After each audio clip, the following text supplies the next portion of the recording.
Nah, sekarang memang kita masih melakukan kajian terkait mekanisme nanti brokerage dari sisi kita punya perusahaan efek, maupun nanti bagaimana investor retail dapat berpartisipasi. Tapi tentunya kita butuh edukasi yang cukup kuat. Karena tadi karbon ini bisa digunakan loh, bisa digunakan, beda sama efek lain. Dan begitu digunakan, Anda seperti quote-unquote dapat selamat. Anda mengurangi emisi Anda gitu kan. Yang tadinya saya beli, saya pikir mau untung, loh kok malah dapat ucapan selamat gitu kan. Nanti kalau pada protes sama kita nih, kalau malah dapat ucapan selamat, Pak, saya nggak mau, saya maunya jual lagi.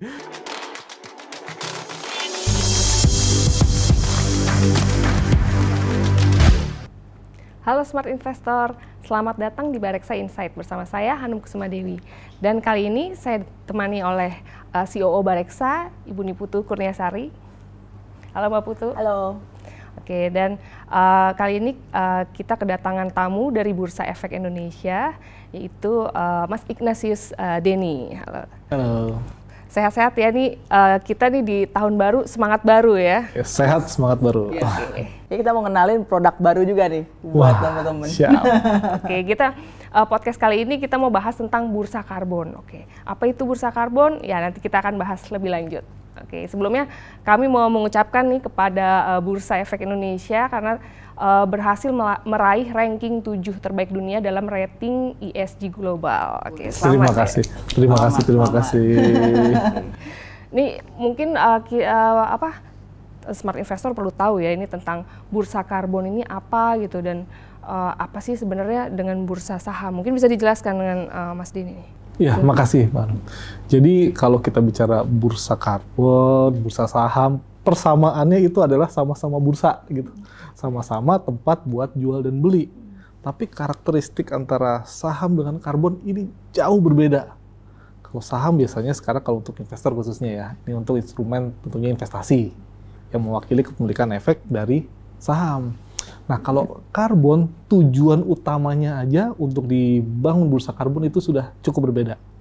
Jadi kalau boleh menjelaskan ke orang awam, jadi ini pertama-tama disebabkan karena sekarang banyak sekali aktivitas manusia yang mengeluarkan jejak emisi karbon. Semenjak revolusi industri nih awalnya nih, karbon lama-lama meningkat, ternyata karbon yang dikeluarkan atau karbon dioksida yang dikeluarkan itu sangat membahayakan manusia. Dan sudah ditetapkan bahwa kalau kita semua diem, nggak ngapa-ngapain, itu akan jadi bencana terburuk bagi umat manusia. Nah, karena itu kehadiran bursa karbon di sini adalah sebenarnya untuk mencegah hal itu terjadi. Jadi dengan adanya mekanisme pasar, nanti mungkin kita bisa diskusi lebih lanjut, ini diharapkan bisa mencegah tadi yang namanya kelebihan emisi. Semuanya bisa menurunkan emisi dan targetnya adalah untuk tahun sekitar 2050-2060, emisi itu bisa disebut dengan net zero. Jadi yang dikeluarkan dengan yang diserap itu harus nol. Itu targetnya dari mana tuh? Targetnya itu adalah ketika petinggi-petinggi dunia berkumpul nih di Paris Agreement. Nah, jadi di Paris Agreement itu menetapkan, oke, kita harus sama-sama menurunkan tadi suhu yang sudah meningkat. Sekarang tuh meningkat kurang lebih sekitar hampir 1 derajat. Jadi targetnya itu adalah 2 derajat atau dengan effort lebih bisa sampai 1,5 derajat di pertengahan tahun. Oke, per tahun itu ya targetnya? Peningkatan suhunya dari tadi 1 derajat sampai dengan 1,5 derajat itu di akhir abad ini. Itu targetnya. Nah, kalau targetnya itu, gimana cara mencapainya? Nah, tadi cara mencapainya adalah harus net zero di pertengahan abad ini. Itu transaksinya kayak apa ya, Mas?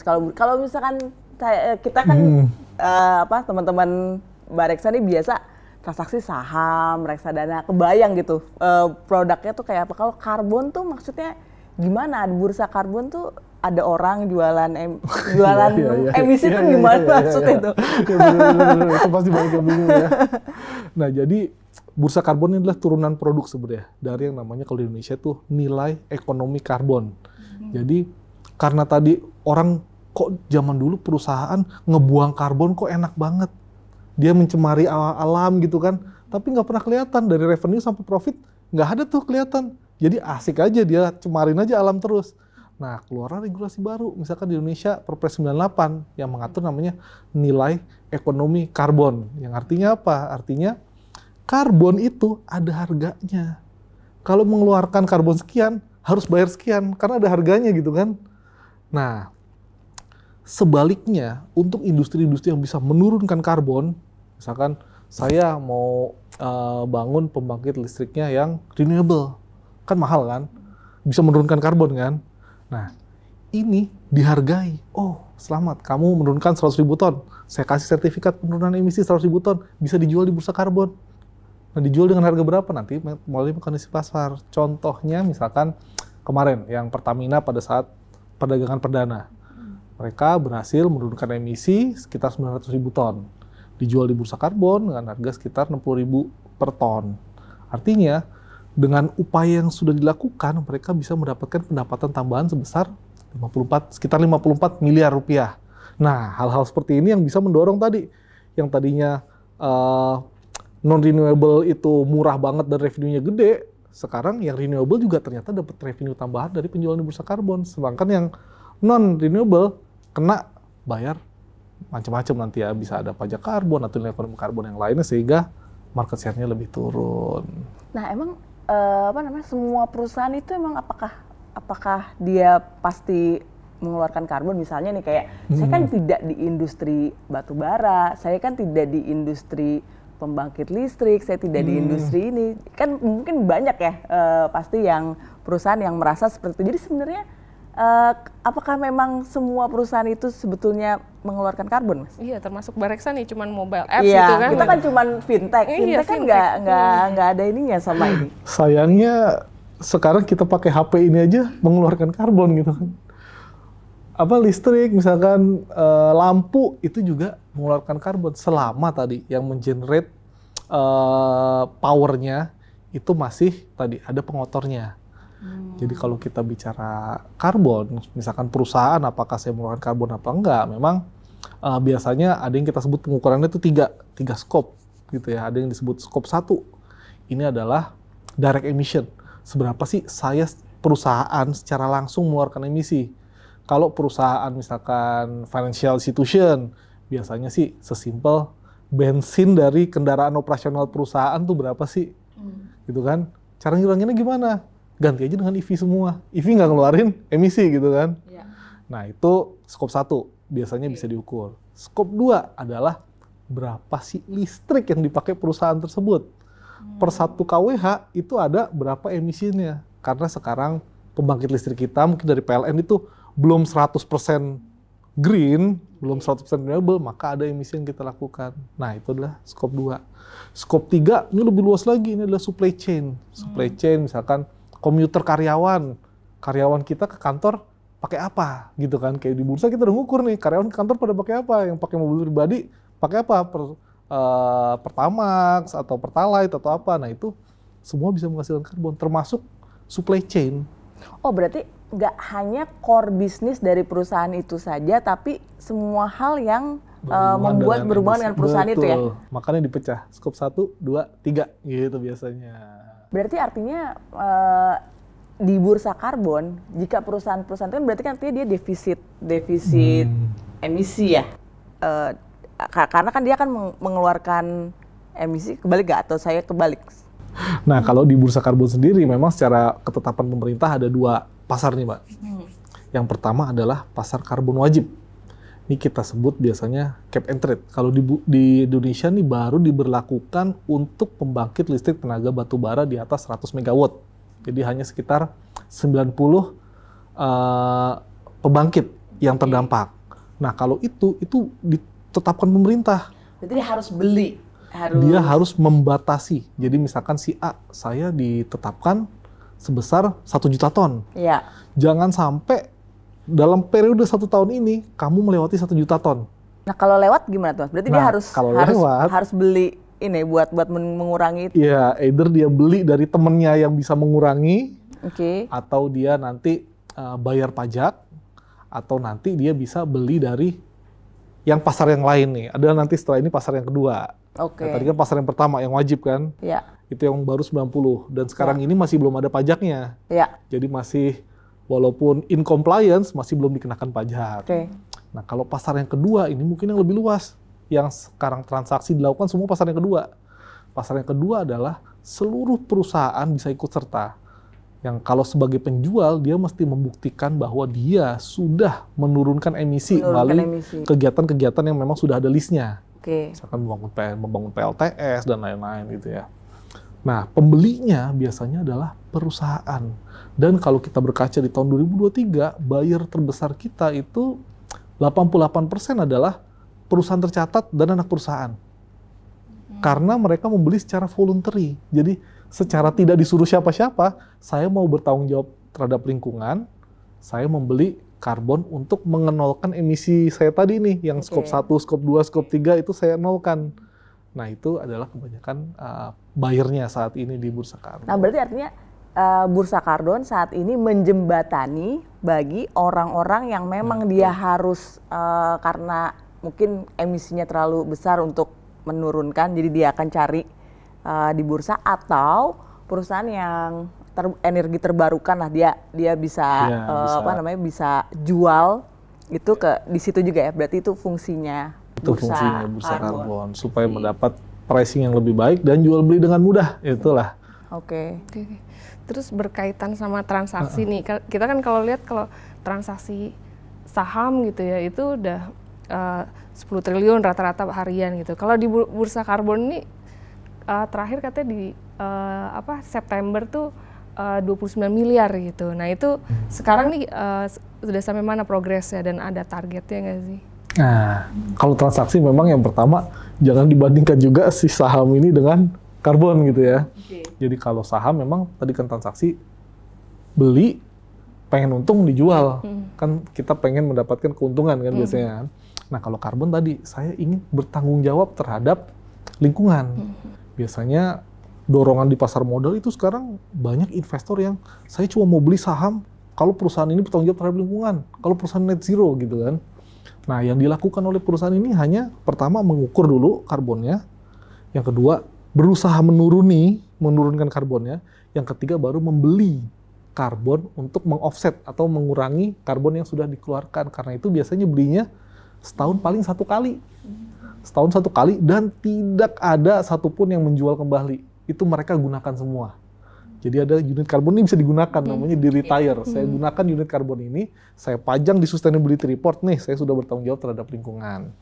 Nah, kalau kita lihat angka, memang dalam tahun kemarin ya, 2023, itu kita transaksi itu sekitar 494 ribu ton CO2. Nah, ini banyak atau enggak? Gitu ya, ini banyak atau enggak? Tergantung kita bandingkan dengan negara apa.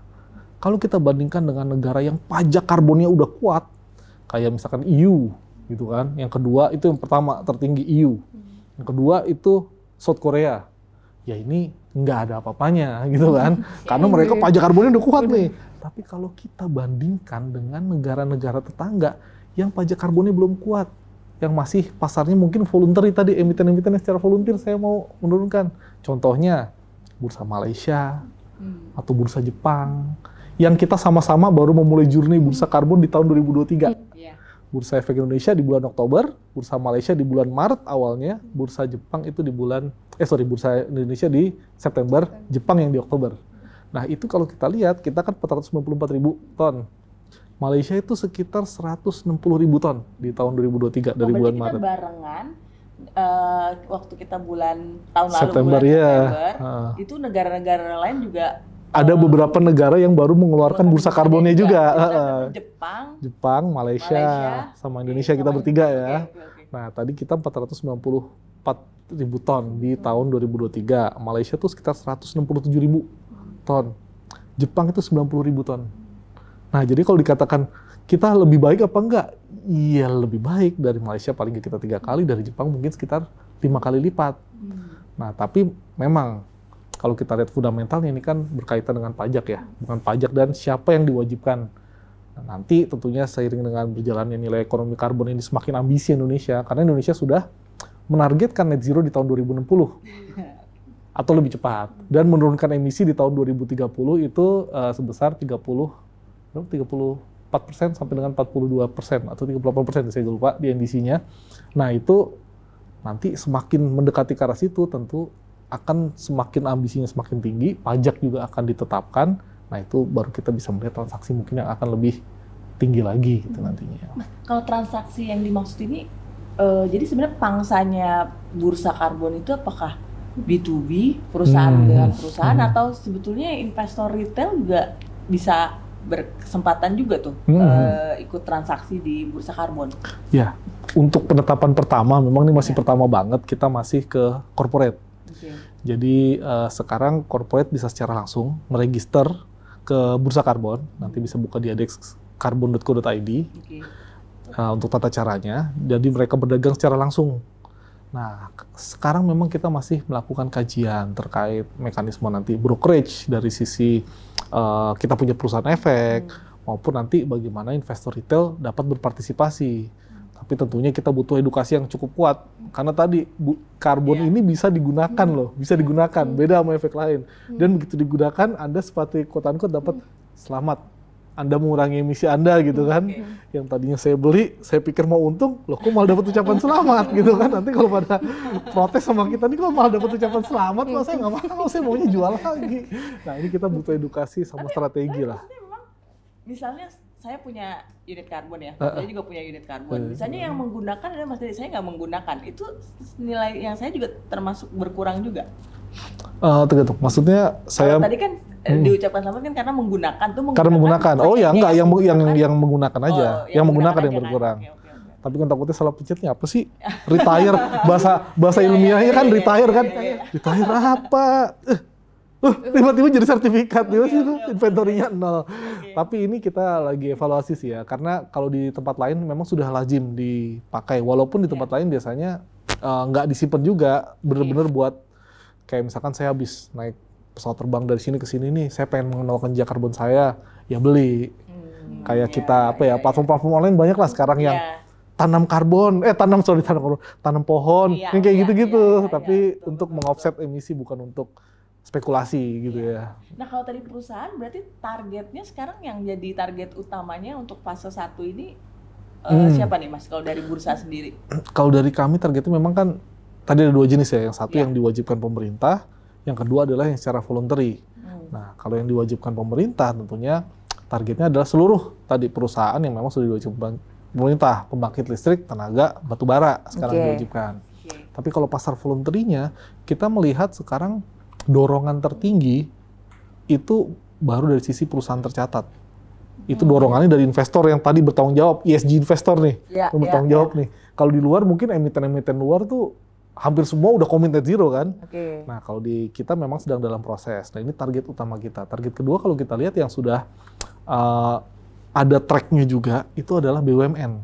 Justru kalau di BUMN juga sudah ada surat edaran dari Kementerian BUMN untuk membuat trajektori net zero-nya. Jadi membantu Indonesia mencapai net zero, membuat trajektori net zero-nya, dan bagaimana bisa mengurangi emisinya. Ini seperti yang dilakukan oleh Pertamina misalkan kemarin, yang sebagai mereka sebagai ini ya project developer juga. Tapi kalau kita ngelihat Pertamina secara grup itu luar biasa. Jadi dia untuk yang butuh karbon dia gunakan, untuk yang bisa menghasilkan karbon dia meng-offset grupnya. Misalkan Pelita, kalau bisa lihat di SRN, itu siapa sih penggunanya? Oh, Pelita. Jadi baru terbang, dia mengenalkan emisinya dengan meng-offset. Nah, itu banyak yang dilakukan seperti itu. Berarti artinya, mungkin kalau retail, mungkin saat ini yang bisa kita sama-sama lakukan, mungkin bisa beli reksadana yang ESG, kan itu jadi mendorong kan? Jadi mendorong emiten-emiten itu untuk komitmen ya, untuk bisa masuk sana ya. Itu yang penting. Kalau di luar masalahnya ini masih global investor tadi.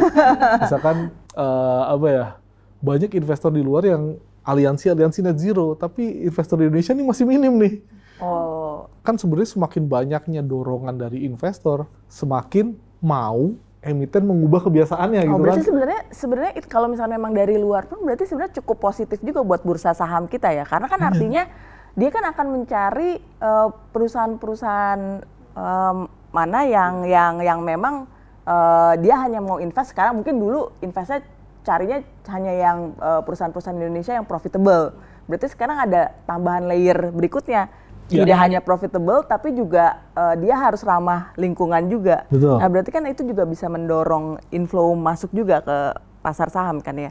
Betul, tapi itu pedang bermata dua juga. Oh, gitu. Jadi kalau berapa tahun terakhir kan kita sering mendengar ESG investment kan, Iya, semua melihat ESG rating dan lain-lain. Betul. Nah, berapa setahun 2 tahun belakangan ini mulai fokusnya ke I-nya, net zero dan lain-lain. Nah, kenapa saya bilang bermata dua? Karena kalau kita tidak bisa menanggapi ini dengan baik atau merespon emiten-emiten kita nggak bisa merespon ini dengan baik, takutnya investor-investor asing yang tadinya investasi di emiten di Indonesia, tapi karena adanya kebijakan baru di negaranya, wah ini harus melihat juga aspek dari net zero perusahaan. Bisa jadi dia menarik investasinya. Ini yang kita sebenarnya nggak mau, karena itu kita perlu dorongan benar untuk emiten kita juga secara bertahap semakin komit net zero, menurunkan emisi, dan care lah terhadap jejak karbonnya. Berarti gue nggak salah dong untuk invest di saham energi terbarukan nanti karena akan buat investor retail mungkin bisa jadi satu pilihan. Bisa, betul karena arahnya ke situ nanti, Benar. Ya cuma intermezzo doang sedikit.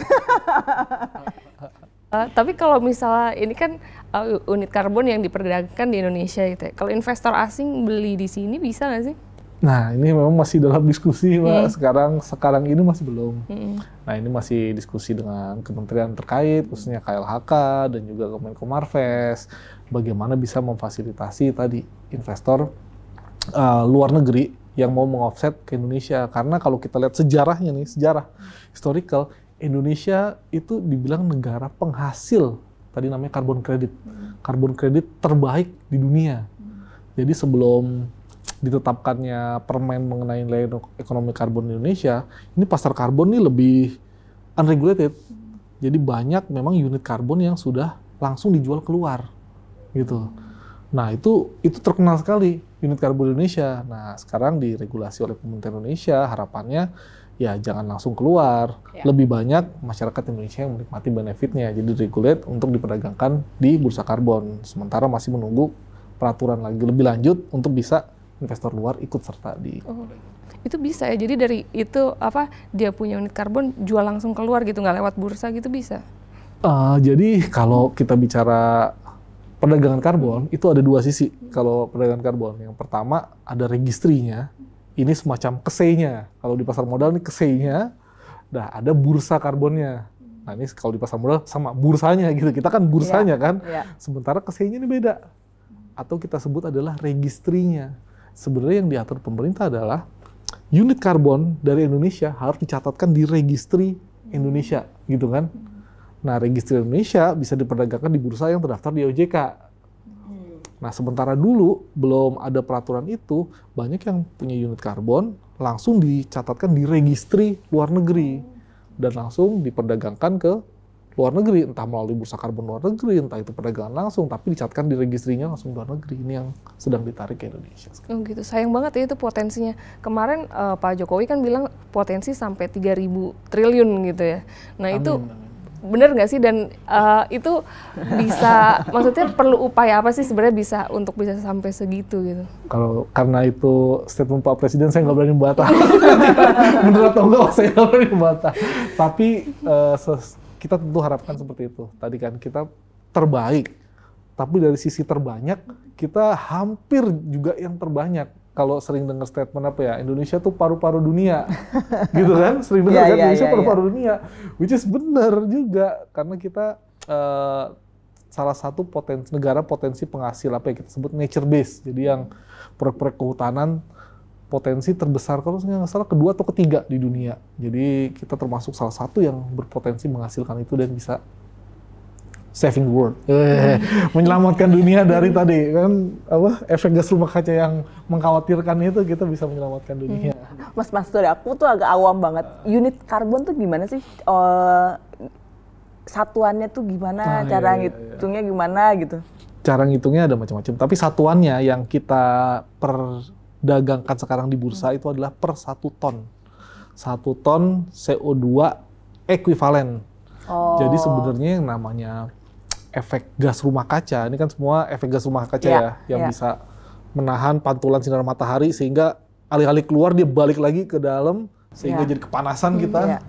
Nah itu sebenarnya macam-macam, nggak cuma karbon dioksida bisa juga metan dan lain-lain. Masuk Nah, kayak limbah gitu sebenarnya masuk juga atau enggak? ada bagian dari limbah itu yang mengeluarkan hal itu juga. Oh, Jadi oke. dilihat bagaimana Oke. prosesnya. Nah, itu semua secara internasional distandarkan menjadi CO2 ekuivalen. Karena itu ketika kita berdagang karbon, belum tentu yang diserap cuma karbonnya, tapi bisa gas-gas lain juga yang dikurangi. Tapi semua akan diekuivalenkan dengan CO2 ekuivalen. Berarti ada pihak yang kayak semacam penilai gitu lah ya? Betul. Nah, kalau caranya memang ya, cara menghitungnya, Iya. atau kalau mau generate project karbon, itu sekarang memang ada pihak yang melakukan yang namanya validasi dan verifikasi, atau kita sebutnya LVV. Lembaga Validasi dan Verifikasi. Jadi ketika kita punya proyek, kita akan coba hitung kira-kira penurunannya seperti apa, nanti akan ada lembaga ketiga yang melakukan validasi dan verifikasi atas unit karbon yang telah diserap ataupun yang akan diserap. Jadi sebelum misalkan dicap, ya berhasil menyerap 900.000 ton, itu mesti diverifikasi dulu sama pihak ketiga, Iya. oke. Lalu disahkan oleh KLHK, baru keluar karbon kredit. Tapi kalau untuk emiten yang tadi menghitung, itu memang agak beda ya. Jadi kalau penjual itu pasti direct, jadi skop 1 lah biasanya yang jual. Tapi kalau emiten, itu dia kan menghitung skop 1, 2, 3. Dan nggak melulu harus menggunakan tadi LVV. Karena perhitungan itu nggak terlalu sulit sebenarnya. Kalau kita pengen menghitung yang simple, kan tadi caranya gimana? Tagihan listrik tiap bulan berapa kWh, Ya. tinggal kita kali emission factor. Selesai. Bayar bensin berapa? Kita kumpulin bilnya gitu kan. Tinggal dikali emission factor, selesai gitu ya. Jadi nggak semuanya saat ini memang belum ada kewajiban untuk mengaudit yang namanya si CO2 yang dikeluarkan perusahaan. Walaupun ke depan ini lagi seru nih IFRS. Iya. Ngediskusiin masalah standarisasi emiten atau perusahaan dalam menampilkan keterbukaan mengenai tadi karbon dioksida yang dihasilkan. Mas, kalau ini tadi kita bicara investornya ya, tapi yang sekarang yang supply-nya yang dia mengeluarkan unit karbonnya itu memang harus perusahaan kah atau sebenarnya bisa kayak project gitu, jadi nggak harus perusahaan. Nah, kalau sekarang yang bisa diterbitkan SPE atau sertifikat pengurangan emisi gas rumah kaca SPE GRK itu memang project base. Semuanya itu based on project. Jadi harus yang pertama menyampaikan apa sih yang dilakukan gitu kan. Mengecek dulu metodologinya udah ada belum di KLHK, misalkan tadi pembangkit listrik atau apa gitu yang mau dikurangkan. Nah, setelah itu diverifikasi. Nah, memang ini project base tapi di bawah naungan suatu badan usaha mungkin ya. Kalau perseorangan saya belum lihat sih. Kalau perseorangan langsung mendaftar ke SLN itu belum lihat, tapi biasanya mungkin badan usaha ya. Nanti dia akan diberikan SPE oleh KLHK. Tapi artinya sebenarnya perusahaan yang mempunyai unit karbon itu pun juga posisi saat ini pun dia harus bentuknya project juga ya? Kalau yang menjual bentuknya project, pasti project kalau yang menjual. Tapi kalau yang membeli enggak, biasanya entity. Karena kan dia kan atas ke operasional sehari-hari kan yang di offset kan. Kalau menjual pasti project. Mas, itu kalau untuk yang itu penjual gitu ya. Nah itu sulit nggak sih atau prosedurnya seperti apa sih biar bisa jualan di bursa karbon ini gimana? Iya, sebenarnya kalau dibilang sulit atau enggak, sebenarnya enggak juga ya. Jadi yang berbeda antara karbon dengan efek yang biasa di pasar modal itu adalah masalah primary market dan secondary marketnya biasanya ya. Kalau efek yang di pasar modal kayak saham atau obligasi itu kan primary market, secondary market sama-sama ke OJK dan bursa. Daftar dari pertama penawaran umum ke OJK dan bursa, pas jual juga ke OJK dan bursa. Nah, kalau karbon ini beda. Primary marketnya itu ada di kementerian terkait. Atau dalam hal ini kalau karbon kredit kita bicara itu adalah KLHK, Kementerian Lingkungan Hidup dan Kehutanan. Nah, yang dilakukan harus apa? Yang pertama adalah dia mengisi ada namanya daftar rencana aksi mitigasi (DRAM). Intinya lo mau ngapain gitu kan? Intinya di situ itu ada gitu. Mau ngapain? Oke, saya pengen menanam 1.000 gitu misalkan 1.000 pohon atau saya menanam pohon 10 hektar. Nah, itu adalah rencana aksi mitigasi. Dibikin dulu hitung-hitungan dan lain-lain. Nah, itu kira-kira saya bisa menurunkan emisi atau menyerap karbon sebesar misalkan 1 juta ton per tahun gitu kan. Nah, ini daftar rencana aksi mitigasi ini dikumpulkan dan divalidasi dulu oleh lembaga LVV tadi, lalu setelah divalidasi baru dia bisa diterima oleh KLHK. Nah itu masih rencana tuh. Nah setelah itu tahun berjalan kan, misalkan tahun 2023 saya pengen bikin proyek 2024, saya jalanin proyek saya 2024. Setelah 2024 selesai, saya baru bikin lagi report yang namanya LCHM, Laporan Capaian Aksi Mitigasi. Nah di akhir tahun 2024 saya baru membuat laporan, nih tahun 2023 actualnya saya bisa menurunkan emisi, tadi kan targetnya 1 juta, actualnya saya bilang ternyata lebih tinggi, 1,1 juta ton, saya bilang dari perhitungan saya dan macam-macam ini, gitu kan. Nah, LCHM ini wajib divalidasi dan verifikasi lagi oleh LVV tadi, Lembaga Validasi dan Verifikasi. Oh ternyata hitungannya kayaknya salah nih, nggak 1,1 nih, 1,05 lah gitu kan. Nah setelah udah dicap oke, nanti akan diajukan ke KLHK, KLHK akan menerbitkan akan 1,05 juta ton CO2 karbon kredit. Nah setelah udah ada di KLHK, udah tinggal dijual di bursa karbon. Itu udah ada menunya di KLHK, tinggal pilih jual bursa karbon. Misalkan dari 1 juta pengen jual 500.000, tinggal klik aja jual 500.000 ke bursa karbon. Nanti akan kita buat menjadi aset karbon dan itu bisa dijual belikan di kita. Oke, kalau jual di bursa ya cepet, tapi yang panjang itu proses. Yang panjang iya. Sebelum itu setahun itu ya. Dan itu karena karbon itu semuanya historical. Jadi misalkan tadi saya bikin proyek 2023, 2024 saya lapor 2023, nanti tahun 2025 saya lapor 2024 dan seterusnya. Jadi dia bisa annually keluar setiap tahun, tapi dia historical. Jadi banyak pertanyaan gini, Pak, saya udah beli unit karbon itu, terus kebakaran hutannya. Ini gimana nih unit karbon saya, sah apa enggak? Loh, kan yang dibeli historical. Jadi yang dibeli adalah pencapaian penurunan emisi tahun 2023 misalkan. Kalau kebakaran di 2024, ya nggak ada hubungannya sama 2023 kan? Nanti di 2024 dihitung lagi kalau ada kebakaran, ya misalkan 2023 cuma dapat 1 juta, di 2024 mungkin 500.000 gitu ya, karena ada kebakaran tadi. Oke, ikut historical. Jadi kan Mas, tadi kan berarti kan artinya salah satu kuncinya adalah kewajiban untuk kita, kesadaran untuk bahwa kita harus mengurangi dari sisi emisi ini ya. Sebenarnya emang kalau bursa apakah memang udah dapat bocoran apakah ini akan jadi hal wajib gitu untuk perusahaan-perusahaan di Indonesia atau gimana? Kalau sebenarnya tanpa perlu bocoran pun ini sudah termaktub di target NDC kita. Jadi Indonesia termasuk negara yang signing di Paris Agreement kan gitu kan.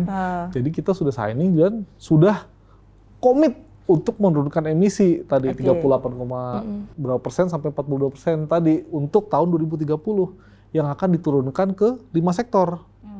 Nah 5 sektor ini pasti akan diwajibkan karena bagaimana pemerintah bisa mencapai penurunan itu di tahun 2030 kalau nggak pakai tools. Toolsnya kan either pajak karbon atau nilai ekonomi karbon atau mungkin perdagangan karbon dan lain-lain. Itu udah kewajiban dari pemerintah. Dan 2060 juga udah komit bahkan untuk net zero. Jadi udah pasti. Tapi sekarang tadi dari sisi voluntary juga gerakannya tuh udah makin kenceng. Tadi saya bilang investor udah mulai cari net zero dan sekarang bahkan udah ada juga banking alliance buat net zero. Dan dorongan yang lebih ngeri sebenarnya dorongan dari sektor-sektor yang misalkan di Eropa atau yang secara langsung berimpact ke perusahaan. Jadi kayak tadi misalkan tadi perusahaan tercatat di luar, misalkan apa ya kemarin Adidas deh misalkan atau yang sekarang lagi kena McD dan lain-lain gitu ya, mereka sudah komit net zero tahun X misalkan Apple deh, dia udah net zero buat dia sendiri skop 1, skop 2, tapi dia mau skop 3 juga net zero tahun 2050. Artinya apa? Artinya semua suppliernya kalau masih mau jadi suppliernya Apple harus net zero. Ini yang kita takut. Nggak mau kan?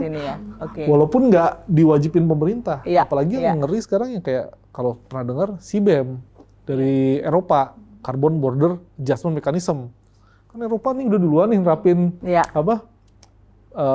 perdagangan karbon dan pajak karbon. Sekarang di sana udah sekitar 100 euro per ton CO2. Sedangkan yang didagangin di bursa karbon kemarin masih sekitar 60.000 per ton CO2. Jaraknya jauh banget kan. Gimana caranya kalau mau bisa ibaratnya dengan mudah mengurangi pajak yang dibayarkan ke Eropa misalkan. Cara mudahnya ngapain? ya udah saya outsource aja, jangan di Eropa bangunnya. Saya bangun aja di mana, di Indonesia atau di Cina atau di mana, saya import gitu kan. Saya nggak perlu bayar pajak karbon ke Eropa sebesar 100 euro per ton CO2. Nah karena itu Eropa udah mulai nerapin namanya CBAM.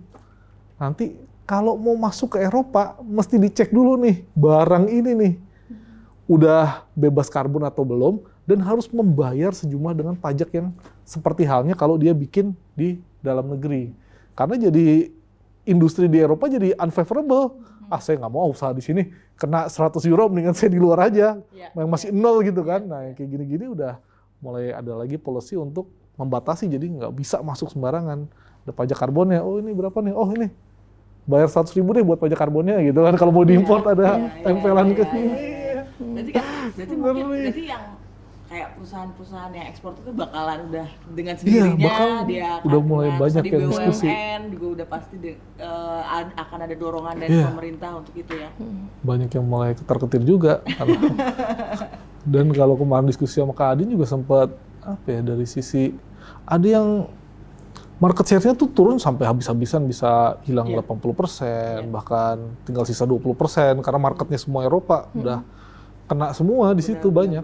Tapi juga sebenarnya sih golongan dari dari masyarakat, terutama masyarakat muda ya, itu juga kan sekarang sangat concern terhadap lingkungan, karena kan yang akan lebih panjang menikmati kan peluangnya mereka ya. Jadi mereka saat ini. Jadi kalau mungkin juga nanti bisa jadi ada gerakan juga di masyarakat milih produk-produk yang memang emisinya tuh kecil gitu ya. Ya, banyak sekarang yang namanya disebut produknya dibundling jadi carbon neutral product.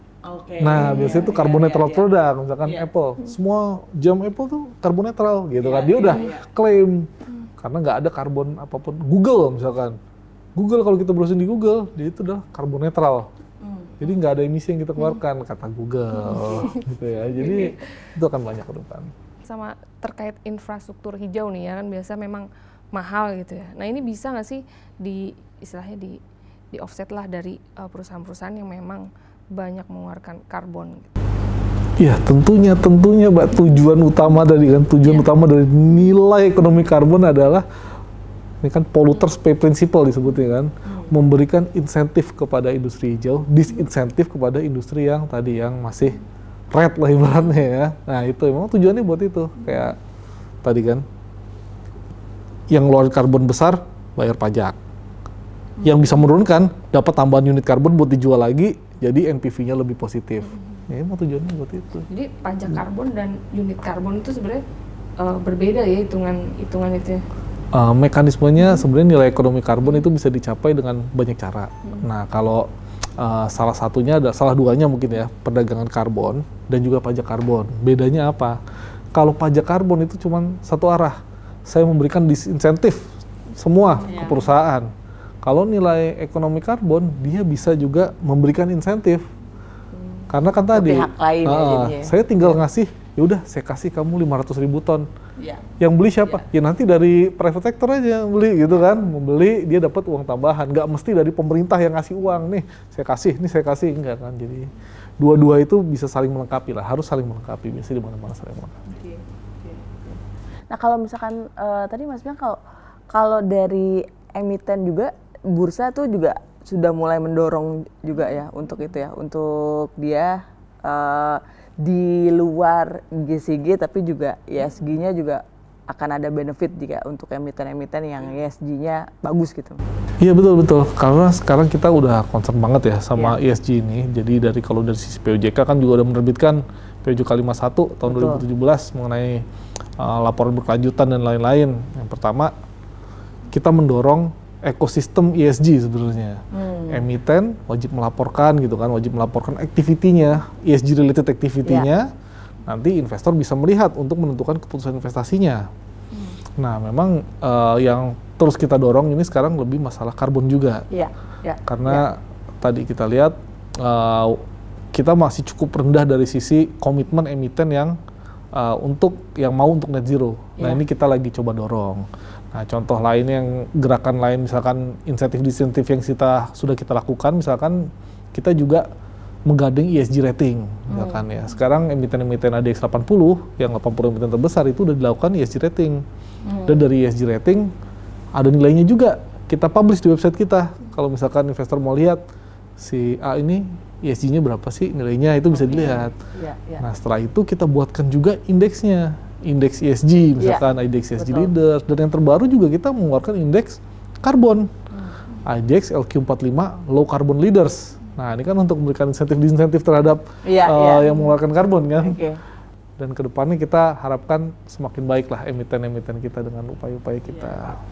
Berarti artinya sebenarnya ya tetap berkaitan juga ya dengan bursa saham. Kita pun sebagai investor retail juga jangan melihat kan banyak yang skeptis gitu kan ya Mas. Ini mulai bursa karbon kecil nggak. Padahal kan sebenarnya ini akan ada impact-nya juga dengan yang bursa saham gitu kan. Memang tidak ada transaksi di situ, tapi nanti akan berimpact terhadap emiten-emiten yang ada di pasar saham kita gitu. Iya betul, itu betul sekali. Karena banyak kelihatannya kayak satu terpisah gitu kan. Iya, padahal ini satu kesatuan sebenarnya inisiatif yang mendorong dekarbonisasi oleh perusahaan tercatat. Itu nanti yang harapannya kita bisa petik bersama nanti kalau memang berjalan dengan lancar ya. Oke, mudah-mudahan. Amin. Amin. Apalagi udah banyak banget nih ya kita ngobrol kali ini. Mungkin ada pesan-pesan terakhir nih buat smart investor Bareksa gitu. Ya, smart investor Bareksa ya tentunya tadi kalau dengan berkembangnya ESG, dengan berkembangnya dorongan untuk menuju ekonomi rendah karbon, tentunya smart investor harus juga secara matang-matang gitu ya memikirkan investasinya. Karena kalau saya selalu bilang kita sama-sama ngeluarin uang 1 juta rupiah. Kenapa nggak kita investasiin ke perusahaan-perusahaan yang memang akan mendorong gitu ya dunia ini menjadi lebih baik. Dan menariknya kita punya 5 ESG indeks ya. 5-5-nya itu secara historical itu outperform dari non ESG index. Yang artinya apa? Tadi kita udah dengan dapat pahala baik lah ya kita investasi ke perusahaan yang memang menerapkan ESG dengan baik, kita dapat return juga yang baik, jadi dapat double nih. Nah, jadi itu mungkin saran saya untuk teman-teman smart investor dan untuk bursa karbon. Semua yang menyaksikan ini silakan join, khususnya sekarang buat perusahaan ya. Silakan join kita ke idxcarbon.co.id untuk bergabung, merealisasikan atau menurunkan bersama-sama kita menurunkan emisi, membangun dunia yang net zero dan dekarbonisasi gitu ya. Oke, pasti bisa terjadi buat Indonesia. Oke, thank you. Makasih banyak nih insight-nya dari Mas Denny dan juga bursa karbon ya. Dan itu tadi diskusi kita hari ini tentang bursa karbon. Semoga bisa bermanfaat untuk smart investor. Saksikan juga Bareksa Insight berikutnya.